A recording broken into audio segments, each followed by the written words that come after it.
Mio sulti no.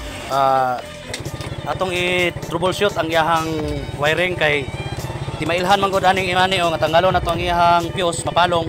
So nag-discharge siya ang iyang battery. Oh. Way supply. So atong tanggalon ang fuse mapalong. So ugod sa regulator di na siya mapalong.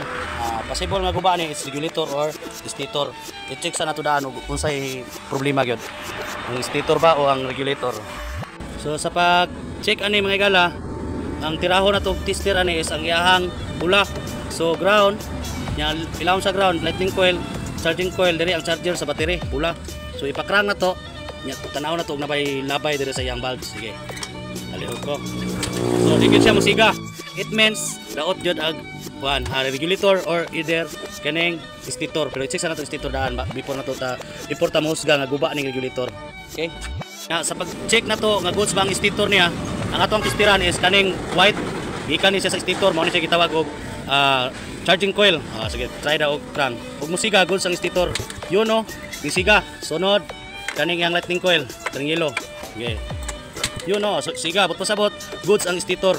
Ang iyang diferensya is ang regulator. So i-trouble na to no, ilista to bago. Nya og giga pa mo labay og aning linya diri sa padung battery na ay subayonon nga wiring nga grounded. So atong lisdan. Ilista na to siya og bagong regulator no. So matay genuine regulator. Ang atong gitawad is KRX. Nya karon i-check na to ning pula nga linya kung ning labay na ba kay bago na matay regulator. So musiga goods. Sige. Yun no. Oh ning andar ditso. So wala na siya nakataod ang fuse ha. Wala na siya battery nga nakalinya. So ang motor nga goods og regulator muandar na bisan pag walay battery. So kani goods na nga regulator ato nataod kay ning andar naman bisan walay battery. So nanay charging.